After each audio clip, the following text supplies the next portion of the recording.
When I first met Jake, I saw him walking up from a distance. I was inside the dog park, all alone. I recognized his dog because I met his dog before I even met him. But when I saw him walking up, I thought, who's this character? I'd go out of my way to make conversation with anyone that had a dog so I could provide a better life for the animal that I just picked up just a few weeks prior.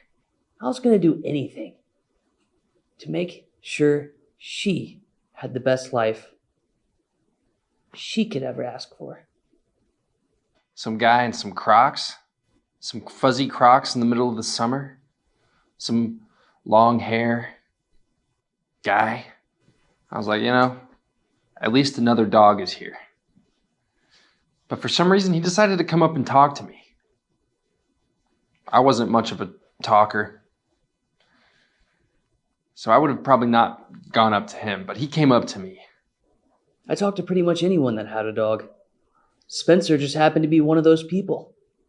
Say, hey man, can I get your number? I said, all right, why? He was trying to meet some new friends who also had dogs. Because, when they're puppies, you want to get them socialized. Me and Spencer became friends. Of course, both similar age, good-looking, young males in the wild with their dogs.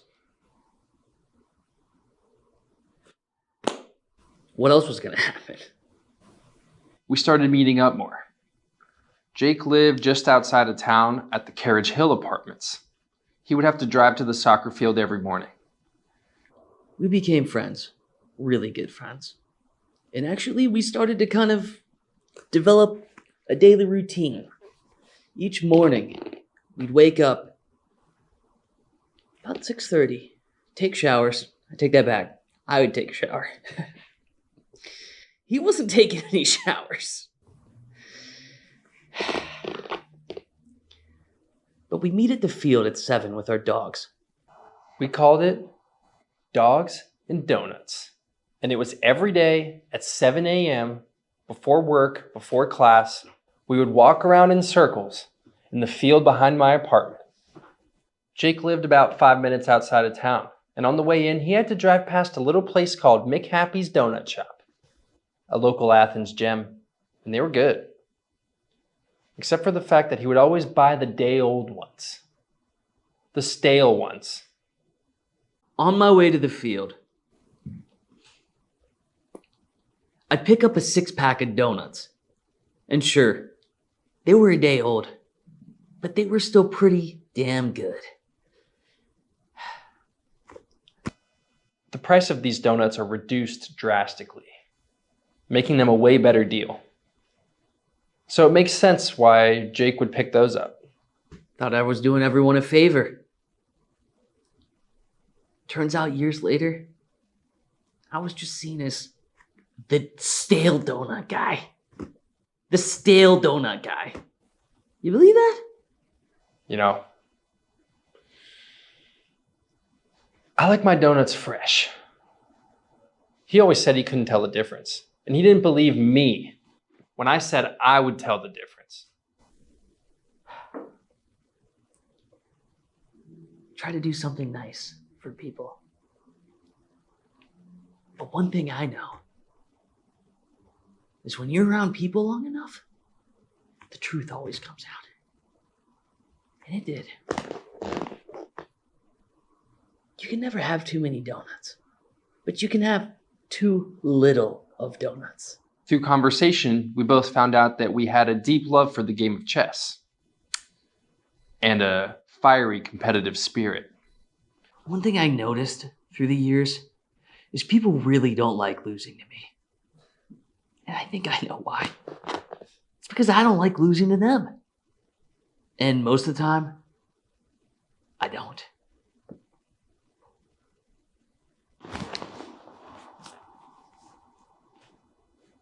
We both wanted to win. No matter what. It was fierce. I couldn't face losing to Jake. So that's why I had to go to the library and check out a little book. It was called The Chess Doctor. The surefire cures to what ails your game. Because my game was sick, and it needed to get better. So through studying and practice, I ended up getting better than him. But that just added more fuel to the fire. So he had to start studying and practicing himself. And we just kept getting better and better at the game. Little did we know how important these chess skills would be to our future endeavors. School was going okay, but just okay. Just okay. And even though I didn't try very hard in school, I tried to be a good friend. So when anyone asked me if I wanted a drink, I'd always accept. Even if it was a Sunday night. And even the next day if it was Monday. I'd still have a drink. Because what was I gonna say? No? I didn't have any responsibilities. I had the internet. I could get the answers to any homework assignment in seconds without even thinking about it twice. I remember walking around the field with Jake, talking about my dream of being an entrepreneur. Not following the status quo, saying fuck it. Building your own life, your own future. And I remember his response. It was bleak. He said, man, that's just not for me. There's no reason to risk it. I could live perfectly comfortably off $40K a year. Investing in the Vanguard, whatever the it is, passive indexing, I don't even know, because I never looked into that boring shit. But he told me he could be a millionaire by the time it was time for him to retire, even taking the safe, boring route of being a finance guy, whatever the hell that leads to. Turns out he was wrong.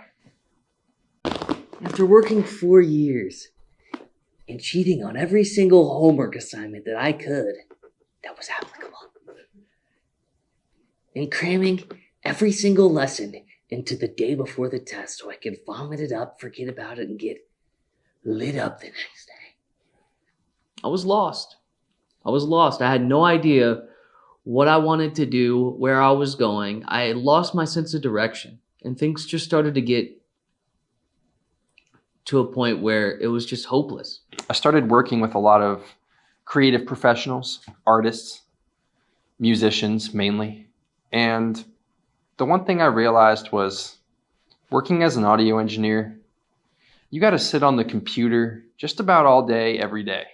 Listening to their same songs may or may not be your favorite song, but you got to listen to it about 3,000 times or more. It ended up just making me feel like a psycho. I didn't like it. It ended up making me feel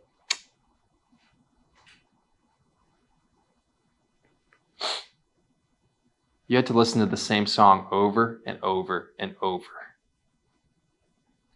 You had to stare at the screen for hours and hours on end, tweaking, fine-tuning, and perfecting someone else's art, which then you would send to them, and then you would get feedback back saying, redo the whole thing. I thought, this is not a career I want to work in. And then I quit all that because it got old. I wasn't having fun anymore.